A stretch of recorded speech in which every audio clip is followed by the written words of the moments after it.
Hi, everybody. I'm not here today to talk about a presentation or a pitch.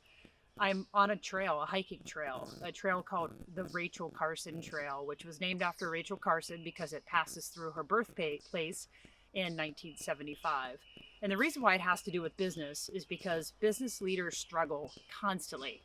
They struggle with when they prepare really hard for something and something derails that plan. No matter how hard they prepare, no matter how hard they set themselves up for success, things change and you have to pivot and you have to persevere and you have to think through strategies to be successful. Well, it's been about 12 years, and 12 years ago, I was on this trail. It was 5:20 in the morning, and the goal was to complete this. It's an excruciating endurance hike, 35 miles in one day from sunrise to sunset.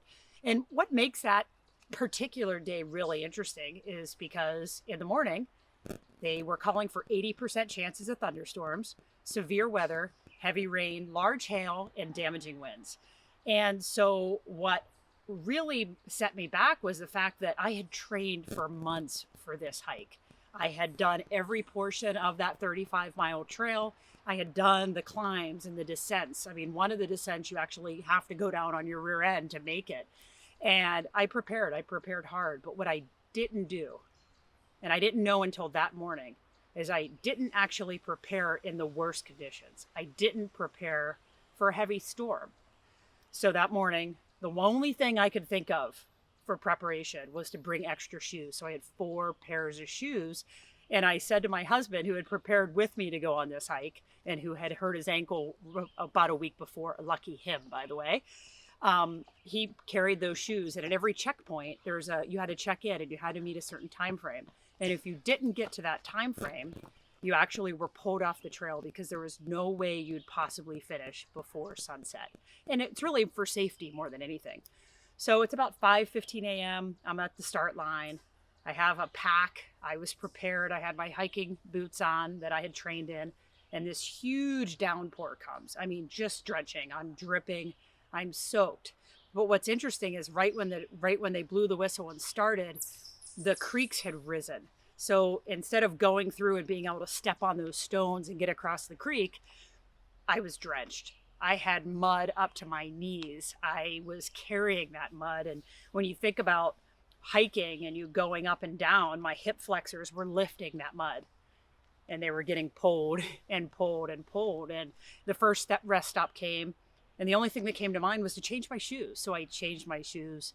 And it was a tremendous relief because I started fresh. Well, guess what? You get going and the heat of the day came, the sunshine, and another storm.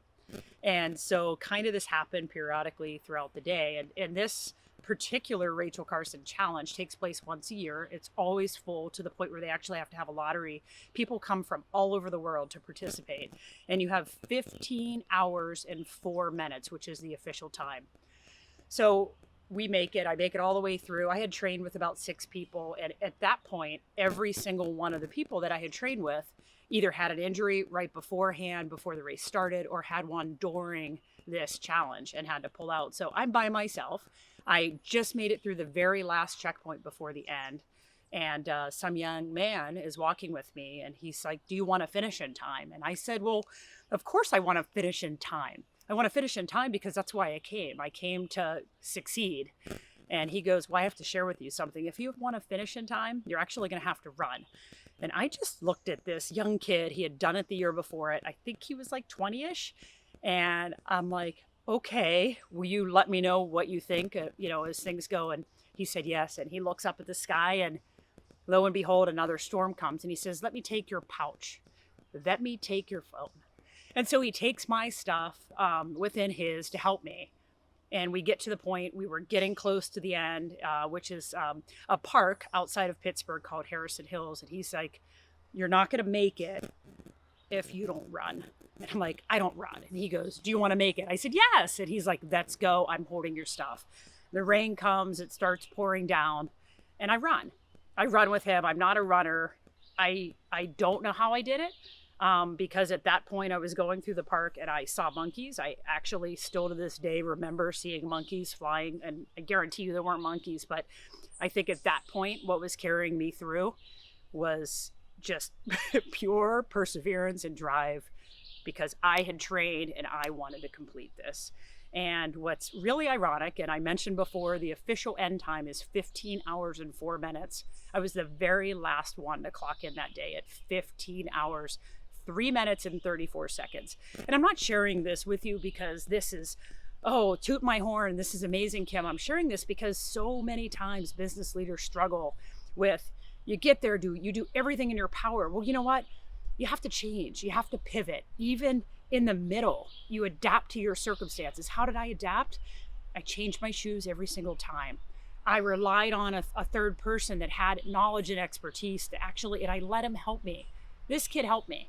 And I guarantee you, if he wasn't next to me at that time and we wouldn't have gone that very last segment together, I would not have finished in time. I would not have achieved my goals. And at the end of the day, we all have goals.